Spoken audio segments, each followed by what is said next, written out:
இடம்பெறவிருக்கும் பாராளுமன்ற பொதுத் தேர்தலில் யார் வெல்வதற்கான வாய்ப்புகள் அதிகமுள்ளது? தமிழ் தேசிய கூட்டமைப்பாக மீண்டும் இணைந்து நாடாளுமன்ற பொதுத் தேர்தலில் போட்டியிடுவதற்கு தமிழ் தேசிய கட்சிகள் தயாரா? திடீரென தமிழ் தேசிய கட்சிகளுக்கு சுமந்திரன் அழைப்பாணை விடுவதற்கான காரணம் என்ன? தமிழ் தேசிய கட்சிகள் வடக்கு கிழக்கில் தொடர்ந்து ஆதிக்கம் செலுத்துமா அல்லது நிலைகுலையுமா என்கின்ற பல்வேறு விடயங்கள் தொடர்பாகவே இந்த தொகுப்பில் ஆராயப் போகிறோம்.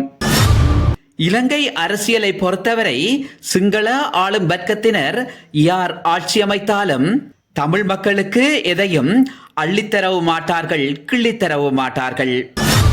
சரி, அது ஒரு புறமிருக்க, எதிர்வரும் நாடாளுமன்ற பொது தேர்தல் ஒரு சவால் மிக்க தேர்தலாக அமைய போகிறது. அனுரகுமார திசாநாயக்க ஜனாதிபதியான பின்னர் அவரது ஆட்சியை எப்படி தோற்கடிக்க வேண்டும் என்பதே தென்னிலங்கை அரசியல் கட்சிகளின் குறிக்கோளாகும். தேசிய மக்கள் சக்தி நாடாளுமன்றத்தில் பலத்தை நிலைநிறுத்த வேண்டுமாக இருந்தால் 113 ஆசனங்களை பெற்றே தீர வேண்டும். இலங்கை மக்களின் அமோக ஆதரவு அனுரவுக்கு இருக்கின்ற காரணத்தினாலும் இடம்பெறப்போகும் தேர்தலில் இளம் தலைமுறையினரையும் படித்தவர்களையும் புதிய புதிய முகங்களையும் தேசிய மக்கள் சக்தி களமிறக்க உள்ளதால் அவர்கள் வெல்வதற்கான வாய்ப்புகள் அதிகமுள்ளது. அதே நேரம் தமிழ் தேசிய அரசியலை பொறுத்தவரை ஒரு கேலிக்கூத்தான நாடகம் அரங்கேற்றப்பட்டு வருவதை அவதானிக்க முடிகிறது. சில தினங்களுக்கு முன்னர் இலங்கை தமிழரசு கட்சியின் தலைவர் என்று சொல்லப்படுகின்ற மாவை சேனாதிராஜா கூறினார், இடம்பெறவுள்ள நாடாளுமன்ற பொது தேர்தலில் நாம் எல்லோரும் இணைந்து தமிழ் தேசிய கூட்டமைப்பாக ஒரே சின்னத்தில் போட்டியிடப் போகிறோம் என்றார். நேற்றைய தினம் அதே கட்சியின் பேச்சாளர் என கூறப்படுகின்ற முன்னாள் நாடாளுமன்ற உறுப்பினர் சட்டத்தரணி எம்.ஏ. சுமந்திரன் கூறுகையில், தமிழ் தேசிய கூட்டமைப்பில் இருந்து பிரிந்து சென்ற கட்சிகள் அனைத்தும் இம்முறை தமிழ் தேசிய கூட்டமைப்பாக இணைந்து தேர்தலில் போட்டியிடுவதற்கு அனைவரையும் ஒன்று சேருமாறு புன்முறுகளுடன் அழைப்பு விடுத்திருக்கிறார். தமிழ் மக்களின் உரிமை சார்ந்து மாவை சேனாதிராஜா மற்றும் சுமந்திரன் ஆகிய இருவரும் விடுத்திருக்கின்ற அழைப்பு நிச்சயம் பாராட்டத்தக்கதாகும்.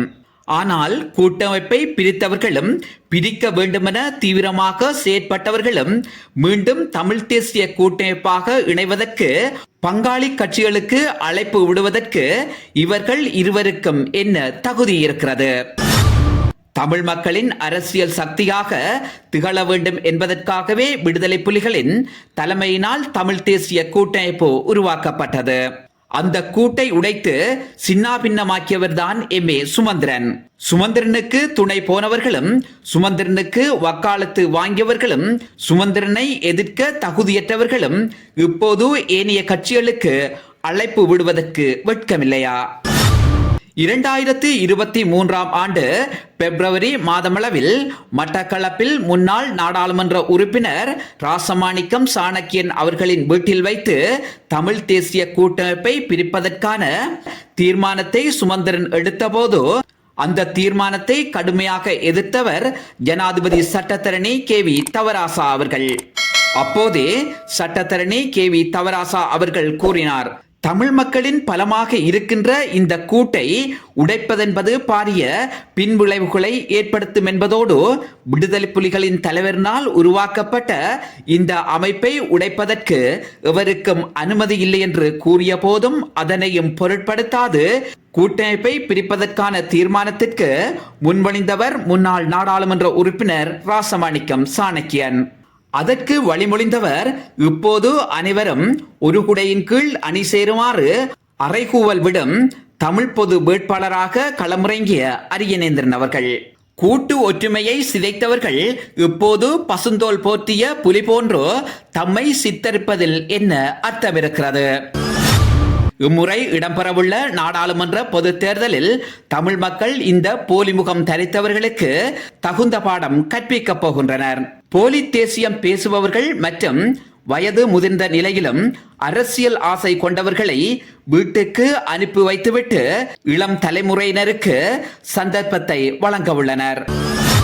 அந்த அச்சத்தின் காரணத்தினாலும் தமிழரசு கட்சியாக தனித்து போட்டியிட்டால் அந்த கட்சி பாரிய பின்னடைவை சந்திக்கும் என்கின்ற காரணத்தினாலும் தான் கூட்டமைப்பாக இணைந்து செயற்படுவோம் என்று கூறுகின்றனரே தவிர அது தமிழ் மக்கள் மீதுள்ள அக்கறையின் நிமித்தம் என கூறுவது ஒரு ஏமாற்று நாடகம்.